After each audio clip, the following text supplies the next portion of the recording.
Pulivendula ZPTC ఉప ఎన్నికల్లో ప్రజాస్వామ్యం ఖూనీ అయిందని అందుకే రీపోలింగ్ ని బాయ్కాట్ చేస్తున్నామన్న వైసీపీ ఎంపీ అవినాష్ వ్యాఖ్యలకు టీడీపీ నేత బీటెక్ రవి కౌంటర్ ఇచ్చారు.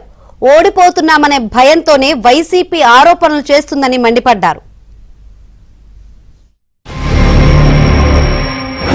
ఒక గ్రామ వైఎస్ఆర్సీపీని ఆ గ్రామంలో ఉన్న వైఎస్ఆర్సీపీని ఎదుర్కోవడానికి జిల్లాలోని తెలుగుదేశం క్యాడర్ మొత్తాన్ని బూతుల దగ్గర పెట్టాడు చంద్రబాబు నాయుడు.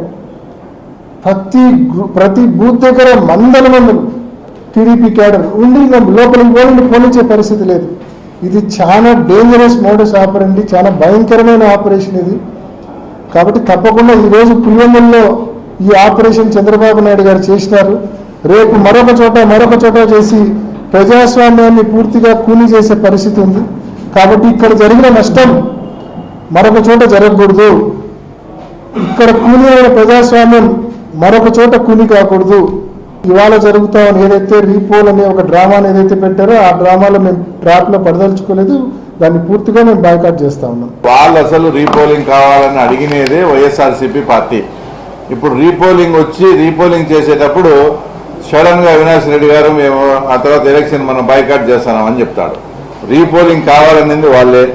ఇప్పుడు రెండు పెట్టినారు, వాటిలో మీరు పాల్గొనకుండా మీరు బాయ్కాట్ చేసి పారిపోతున్నారంటే దాని అర్థం ప్రజలు మీ వైపు లేరనేదే. ఒకవేళ మీరు అనుకునేట్టు నిజంగా అన్ని రీపోలింగ్కి వచ్చినా ఈ రెండు అయితే మళ్ళీ తర్వాత రీపోలింగ్కి రావు కదా, ఇవి రీపోలింగ్కి వచ్చినట్టు మళ్ళీ రావు, ఒకవేళ వస్తే మళ్ళీ పట్నుండి వచ్చేటే ఈ రెండు కూడా బాయ్కాట్ చేస్తున్నారంటే ఇది నిస్సిగ్గుగా మీ పారిపోవడమే. ప్రజలు మీ వైపు లేరనేది వాస్తవం. కాబట్టి దాన్ని తప్పించుకునేదానికి ఈరోజు వీళ్ళు బాయ్కాట్ చేయడం